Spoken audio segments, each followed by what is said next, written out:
2부는 순서를 바꿔서 덜 탐사 좀 먼저 해보겠습니다. 네.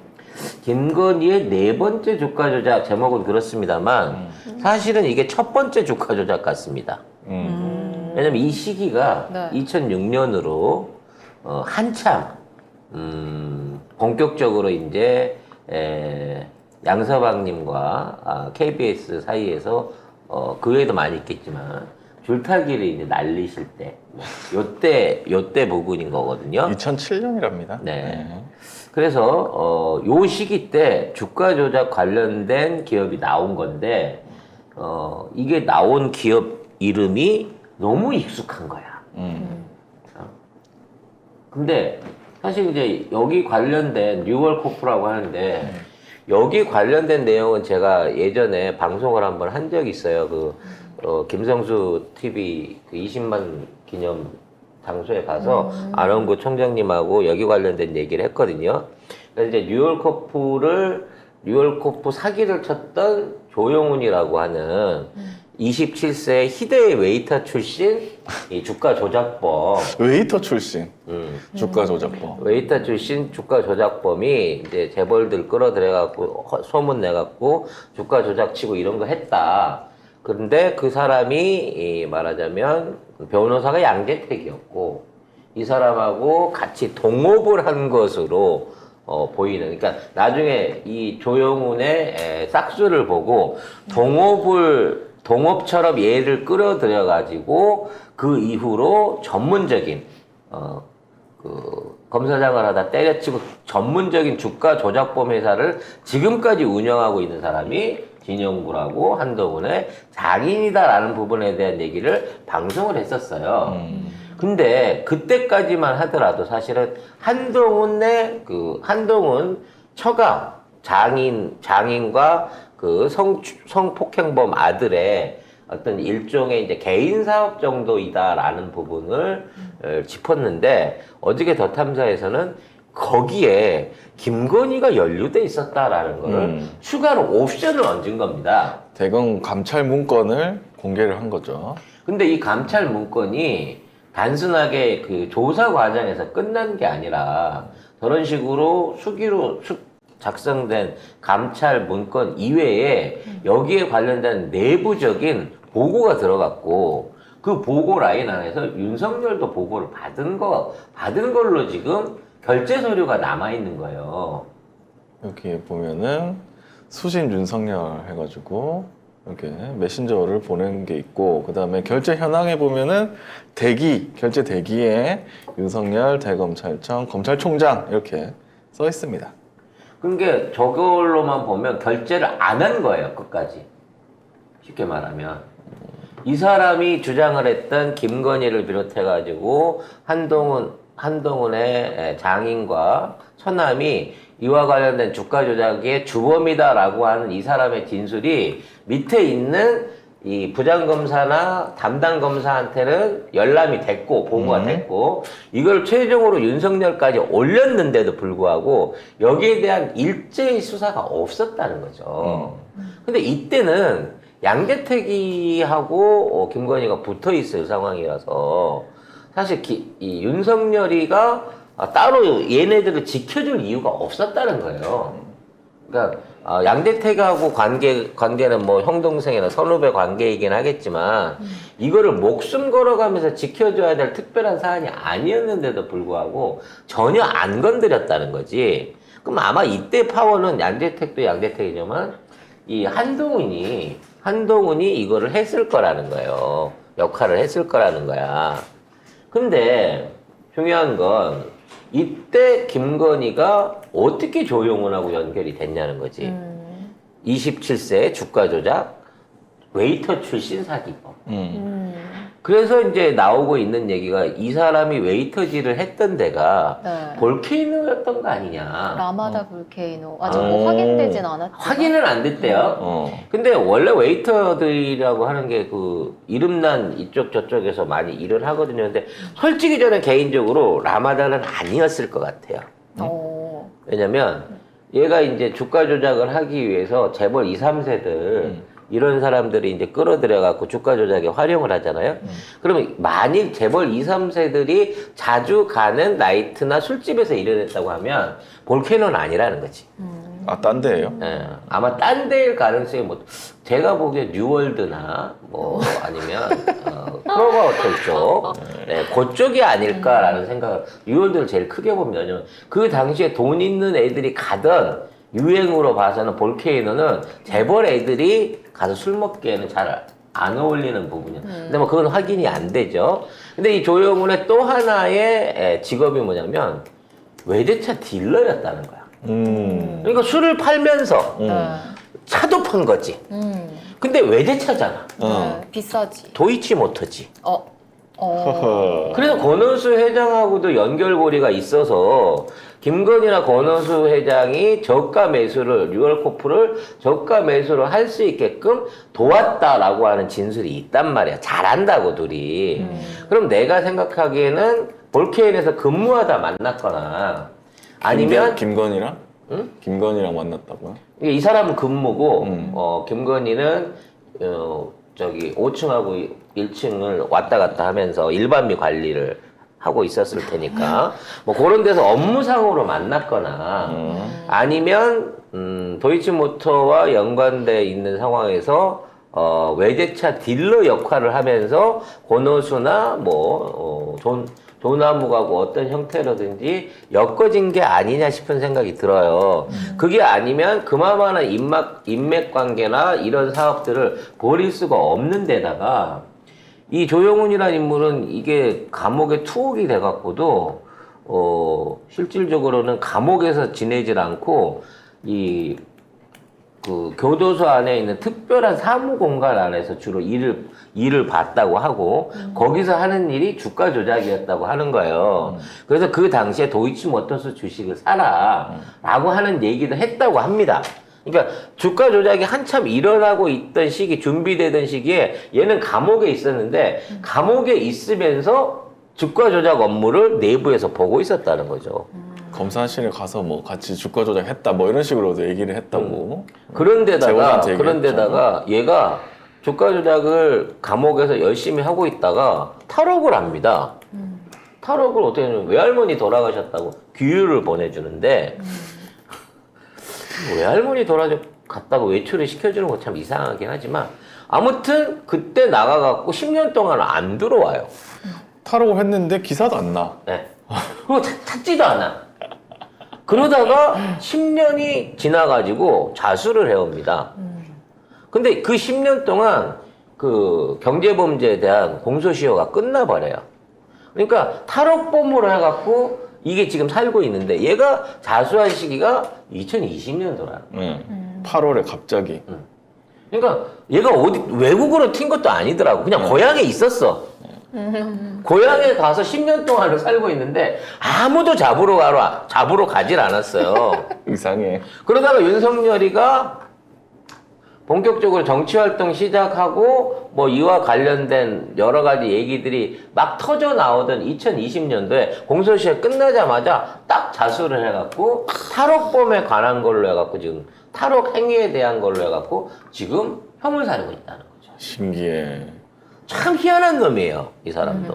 근데 뭐 제보자 H씨에 따르면은 조영훈이 붙잡혀가지고 수감하던 도중에 2011년 2월 탈옥하는 과정에서도 김건희와 양재택 등의 도움이 있었다라고 제보를 했다고 해요. 그러니까 이게 뉴얼커프라고 하는 주가 조작을 했을 때 그 얘를 주범으로 해갖고 잡아 넣었어요. 근데 주범이라고 보기에는 너무 가진 게 없어.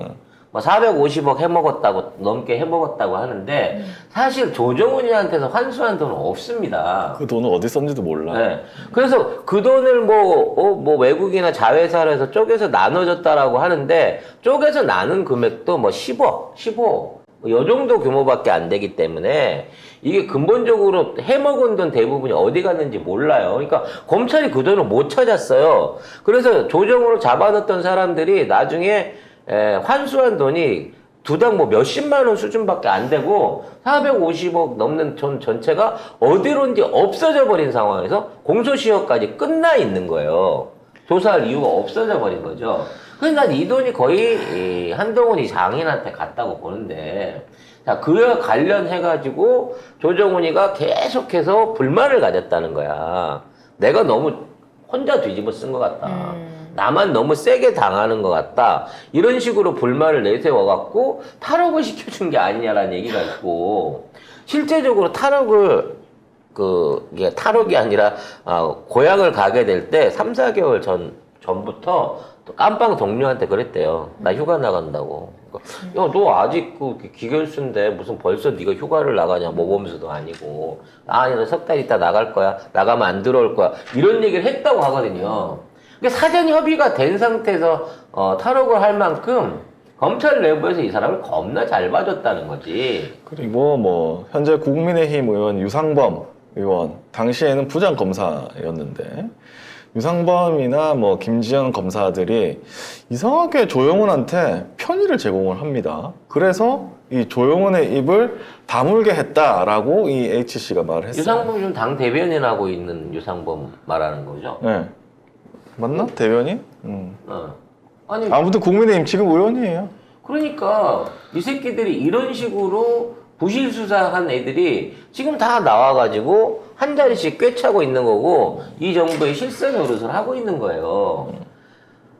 근데 김건희가 왜 여기서 그때부터 돈을 대고 이 지랄을 했으며 얘가 잡혀갔을 때 왜 양재택이가 변호를 맡았냐는 거지.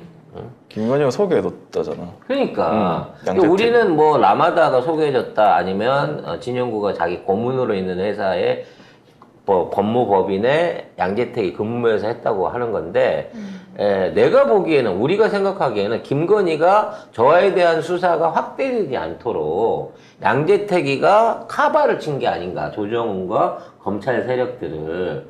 그래서 여기서 전혀 조사받지 않은 게 김건희 그리고 진영구 그리고 그 아들 이쪽은 실질적으로 돈을 다 해 먹었을 것으로 보이는데도 불구하고 아예 조사를 안 했다는 거야.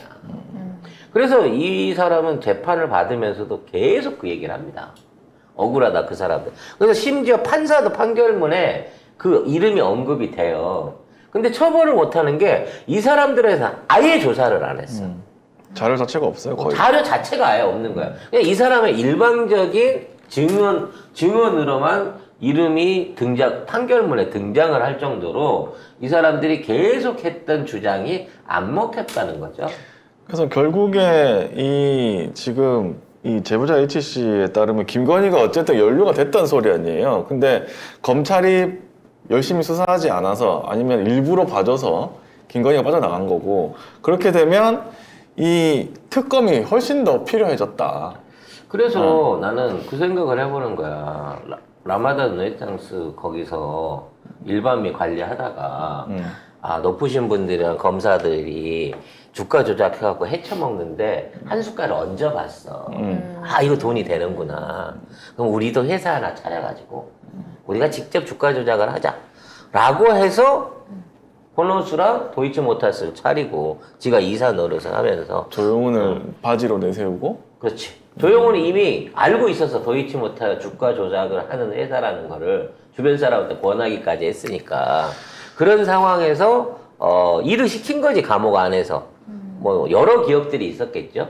그러면 결국 도이치모터스 주가 조작 배후에는 똑같은 공범이자 동업자인 한동훈이 작은 진영구가 연루돼 있는 게 아니냐라고 하는 부분이 앞으로 새로운 쟁점이 돼야 된다는 거지. 얘네들은 2006년도부터 최근에 견밀이 남편 주가 조작까지 이걸 그냥 업으로 하는 애들이에요 지금. 검사장 내려놓고 나서 아들이랑 같이 해오고 있는 지금까지 한동훈 처가의 현업이 이거라고. 그러니까 이 주가 조작이 발각됐던 2008년이면 한동훈은 이미 그 진영구의 딸인 진은정 변호사와 부부 사이였거든요. 그래서 그런지 검찰이 진형구와 진동균, 김명신에 대해서는 아무런 조사를 하지 않았다라고 이제 얘기를 하는 거죠. 이렇게 배운 도둑질로 2010년, 11년대는 도이치모터스 오리 기술을 갖고 장난질을 많이 쳤고요. 2015년도 근접해서는 도이치모터 파이낸스를 갖고 장난을 쳤는데, 자, 그럼 무려 몇 년이야? 10년이야. 우리 김건희가 뭐 아무것도 몰라서 통장만 빌려주고 뭐 말도 안 되는 돈만 얘기죠. 줘갖고 했다 그러는데 얘도 10년 동안 잔뼈가 굵은 거야, 쉽게 말하면. 그럼 옆에서 구경만 했어도 지금 대충 그 통박이 오는 거 아니에요. 김건희는 아마 찾아보면 엄청나게 많은 주가 조작 행위들과 이러한 짓거리들에 가담했을 가능성이 커요. 근데 이렇게 되면 김건희만 했을까? 검사들이 이렇게 봐줄 정도로 하면 그 드라마 법전 같은 데서 나오잖아. 얘네들이 스스로 회사를 돌리고 이런 뭐 주가 조작질을 하게 되면 다들 뇌물 같은 형태로 돈으로 해갖고 그 사람들을 매수를 하거나 그 사람들한테 대려 투자를 받는다니까. 지검장님, 대법원장님 여기 한번 넣으시죠. 넣으시면 넣으시면 뭐 수익 얼마 나옵니다. 맞아, 맞아. 두 배 먹습니다. 김건희도 34억 돌려가지고, 이게 32억이죠? 16억, 17억씩 두 번 돌려가지고 10억 벌었잖아요. 그럼 그와 마찬가지로 법조계에 있는 인물들 중에 이러한 증권 주가 조작에 참여했을 인물들이 꽤 많을 거라는 거야. 그러니까 이거는 단순하게 김건희만 지켜낸 게 아니라 굉장히 많은 연루자들이 그 안에 있을 거고, 아마 거기에 대한 내용들은 아까 얘기했던 조영훈이가 제일 많이 알고 있을 거라는 거죠. 그래서 아마 검찰들이 그러니까 김건희를 파면 제가 볼 때 검찰의 주가 조작이나 그렇지. 이런 것들이 엄청나게 나올 것 같아. 주가 조작이 나온다는 거예요. 그래서 김건희를 주가 조작으로는 절대 건드릴 수가 없다. 못 잡는다. 김건희를 못 잡는 게 아니라 검찰이 다 털리기 때문에 못 잡는 거 아니냐. 그래서 지난번 방송에도 한번 말씀을 드렸는데, 얘네가 그 뉴얼코프 주가 조작을 했을 때 여기 실탄을 댔던 명동에 있는 사채업자 이름도 나와요, 최모 씨가. 그래서 그 사람이 얼마만큼 돈을 댔고 그걸 얼마만큼 수익을 올렸는지 모르지만 지금도 활동하고 있는 사채업자란 말이야. 근데 이 사람, 돈 된 사람도 이 뉴얼코프 주가 조작과 관련해서 아무런 조사를 안 받았어요. 실제적으로 돈을 대준 놈도. 그러니까 이거는 사실상 이 조정훈 하나 감옥 간 거, 뭐 그것도 탈옥시켜줘. 조영훈 하나. 조정훈은 누구지? 시대전환. 아이씨. 이 조영훈 하나 감옥 가서 탈옥해갖고 10년 동안 놀고 온 거 말고는 아무런 조사도 안 이루어진 거고, 그 배경 안에는 김건희, 그리고 한동훈 장인, 처남이 깊숙하게 연루돼 있고, 더 파보면 아마 검찰계 또는 우리 그 기득권층 안에 있는 법조계 인물들, 변호사 뭐 이런 애들 수두룩 뻑뻑하게 있을 사건이라는 거지. 그리고 이게 빙산의 일각일 거라는 거야. 그렇죠. 조용훈이 그 제보자 H한테 검사실 가서 주가 조작했다. 하고 왔다. 그런 검사실 가갖고 거기서 하고 왔다는 그래서 거야. 보니까 기록을 보니까 1심 재판이 끝난 뒤에도 7개월 동안 233번이나 검사실에 갔어요. 거의 사실상 매일 갔어. 조영훈은 검사실에 왜 가? 검사실 와이파이가 잘 터지나 봐. 판결이 1심 판결 교도소보다 검사실이 와이파이가 잘 터지는 거지. 아마 그 검사실 안에서 아까 얘기한 대로 검찰 측이나 법조계에 있는 인물들 돈들이나 계좌를 관리했을 가능성이 높다니까. 이거는 언제 했는지 기록이 있기 때문에 이거 파보면 나올 건데 아마. 아니 지금 수감돼 있는 조용훈만 다 잡아다가 다시 제대로 수사하고 그 진술 받아보면, 물론 뭐 입을 열지는 모르겠습니다만 정말 줄줄줄 흘러나올 거예요, 이와 그렇죠. 관련된 내용은. 네.